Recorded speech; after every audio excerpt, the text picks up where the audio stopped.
6 મહિનાથી ઈરાનમાં ફસાયેલ વડોદરાના યુવાનને વતન પાછા લાવવા માટે તેના પરિવારે વડાપ્રધાન નરેન્દ્ર મોદી સમક્ષ ગુહાર લગાવી છે. ગોવા ખાતેની કંપનીમાં નોકરી કરતા વડોદરાના સંકેત પંડ્યા અને તેના સાથી કર્મચારીઓ બે કંપની વચ્ચેના વિવાદમાં 6 મહિનાથી ઈરાનમાં અટવાયા છે. 6 મહિનાથી ઈરાનમાં યાતના વેઠી રહેલ સંકેત પંડ્યા તથા હરિયાણાના મોહમ્મદ પઠાણને સહી સલામત વતન પાછા લાવવા સંકેત પંડ્યાની માતાએ વડાપ્રધાનને પત્ર લખ્યો છે. સંકેત પંડ્યાના માતા ઈલાબેને મોદીને લખેલ પત્ર અને ઈમેલમાં કહ્યું છે કે તેમનો પુત્ર સંકેત માનસિક રીતે હેરાન પરેશાન થઈ ગયો છે. તેની પત્ની અને બાળકો સંકેત ક્યારે ભારત આવશે તેની રાહ જોઈ રહ્યા છે. ત્યારે આપ વડાપ્રધાન બન્યા છો તો અમારા પુત્રને વતન પાછો લાવો તેવી અમારી નમ્ર અરજ છે. એક જ દીકરો છે, બીજું કોઈ ઘરમાં કમાનાર પણ નથી. બધી આર્થિક રીતે પણ અમને તકલીફ પડી રહી છે.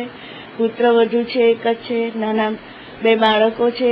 નાના બાળકોનું દુઃખ નથી જોવાતું અને પુત્ર વધુનું દુઃખ નથી જોવાતું. અને મા તરીકે મને દીકરા માટે તો ખરેખર લાકડી બહુ જ હોય અને એવું થાય કે આવી જાય તો અમને અમારા કુટુંબમાં સહારો થઈ જાય. બીજું કોઈ સહારા માટે અમારે છે જ નહીં. નરેન્દ્ર મોદીને જ કહે છે કે તમે પણ એક વૃદ્ધ માના અને વિધવા માના દીકરા છો, તો તમે લાગણી સમજીને મારા દીકરાને વહેલી તકે પાછો લાવો.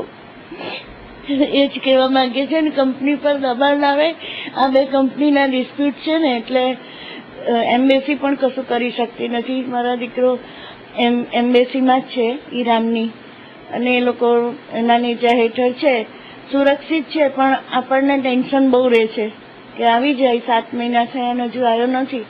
અને આટલી બધી મહેનત કરી, પ્રયત્નો કર્યા છતાંય કોઈ એનું નક્કર પરિણામ નથી આવ્યું. વાત મારી દરરોજે થાય છે. એ લોકો મેન્ટલી હવે ખૂબ ડિપ્રેસ થઈ ગયા છે, કારણ કે સેફ છે પણ અહીંયા પરત નથી આવી શકતા. એટલે મારી મોદી સાહેબ પાસે એટલી જ આશા છે કે કઈક રીતે તમે આ પ્રોબ્લેમ સોલ્વ કરો, અથવા તો કંપની પર પ્રેશર આઉટ કરો કે એનો કોમર્શિયલ ડિસ્પ્યુટ સોલ્વ આઉટ કરે. અને હું સુષ્મા સ્વરાજ મેડમને પણ એવું કહેવા માંગુ છું કે એ પણ એક મહિલા છે અને અમે પણ એક મહિલા છીએ, તો એ અમારું દુઃખ સારી રીતે સમજી શકે છે. કારણ કે અમારા ઘરમાં કોઈ બીજું અર્નિંગ પર્સન છે નહીં. મારા જે ફાધર ઇન લો છે એ લાસ્ટ યર ડેથ થઈ છે એમની, અને જે અર્નિંગ પર્સનમાં મારા હસબન્ડ એકલા જ છે, બરાબર. મારા કોઈ દિયર જેઠ એટલે મારા સાસુને બીજા કોઈ સન છે નહીં. તો એ અમારું દુઃખ સમજી શકે કે અમે કેવી રીતે દિવસ પસાર કરીએ છીએ. છોકરાઓને આટલા 6 મહિનાથી સમજાવવા કે ક્યારે આવશે. આખું વેકેશન પૂરું થયું, બધા છોકરાઓ એન્જોય કરતા હોય, છોકરાઓની ઈચ્છા હોય, ત્યારે હું એમને શું જવાબ આપું? અને આ બધું હવે મારા સાસુને આ ઉંમરે જોવું ટુ ડિફિકલ્ટ.